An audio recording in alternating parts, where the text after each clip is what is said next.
প্রিয় দর্শক, আজকের এই ভিডিওটি থেকে জানতে পারবেন হযরত মুসা আলাইহিস সালাম এর জামানার সবচেয়ে খারাপ ব্যক্তি কিভাবে সবচেয়ে ভালো ব্যক্তি হলেন। হযরত মুসা আলাইহিস সালাম একবার আল্লাহ তাআলার কাছে বললেন, হে দয়াময় আল্লাহ, আমার উম্মতের মধ্যে সবচেয়ে খারাপ ব্যক্তিকে আমি দেখতে চাই। অদৃশ্য থেকে আওয়াজ এলো, ঠিক আছে, আগামীকাল সকালে তুমি পথের ধারে বসে থেকো।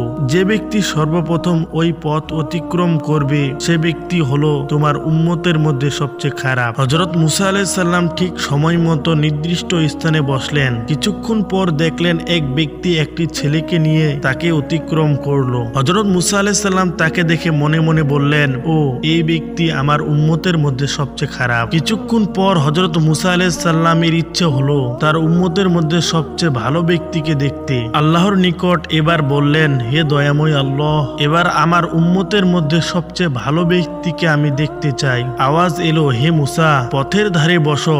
সন্ধ্যা বেলায় যে ব্যক্তি সর্বপ্রথম আসবে সেই হলো তোমার উম্মতের মধ্যে সবচেয়ে ভালো। সন্ধ্যা বেলায় হযরত মুসা আলাইহিস সালাম নির্দিষ্ট স্থানে বসলেন। কিছুক্ষণ পর দেখলেন সকালের সেই ব্যক্তি ছোট বাচ্চাকে নিয়ে ফিরতি পথে আসছে। তাকে দেখে হযরত মুসা আলাইহিস সালাম অত্যন্ত অবাক হলেন এবং গভীর চিন্তায় পড়ে গেলেন। হযরত মুসা আলাইহিস সালাম আল্লাহর নিকট বললেন, হে দয়াময় আল্লাহ, আমি একই দেখছি। সকালে যে সবচেয়ে খারাপ ছিল, সন্ধ্যায় সে কিভাবে সবচেয়ে ভালো হয়ে গেল? অদৃশ্য থেকে মহান আল্লাহ উত্তর দিলেন, হে মুসা, সকালে যখন ওই ব্যক্তি ছেলেকে সাথে নিয়ে তোমাকে অতিক্রম করে জঙ্গলে প্রবেশ করলো, তখন তার ছেলে তাকে প্রশ্ন করেছিল, বাবা, এই জঙ্গল কত বড়? সে উত্তরে বলেছিল, অনেক বড়। তার ছেলে আবার প্রশ্ন করলো, বাবা, জঙ্গল থেকে কি বড় কোনো কিছু আছে? তখন তার বাবা বলেছিল, হ্যাঁ, ওই পাহাড়গুলো জঙ্গল থেকে বড়। ছেলে পুনরায় প্রশ্ন করলো, পাহাড় থেকে কি বড় কিছু আছে?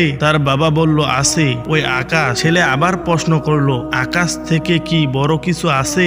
সে ব্যক্তি বলল, হ্যাঁ, আমার পাপ ওই আকাশ থেকেও বড়। ছেলে বাবার এই উত্তর শুনে বলল, বাবা, তোমার পাপ থেকে বড় কি কোনো কিছু নেই? তখন সে ব্যক্তি চিৎকার দিয়ে কান্না করে বলল, আছে, তিনি হচ্ছেন তোমার আমার সকলের সৃষ্টিকর্তা মহান আল্লাহ, যিনি সবার থেকে বড়। আল্লাহ রাব্বুল আলামিন তখন মুসা আলাইহিস সালামকে বললেন, হে মুসা, এজন্যই আমি তাকে ক্ষমা করে দিয়েছি। সুবহানাল্লাহ। প্রিয় মুসলিম ভাই এবং বোনেরা, আমাদের এই ভিডিওটি দেখে যদি আপনাদের কিছু উপকার হয় তাহলে অবশ্যই চ্যানেলটি সাবস্ক্রাইব করে রাখবেন পরবর্তী ভিডিও পাওয়ার জন্য।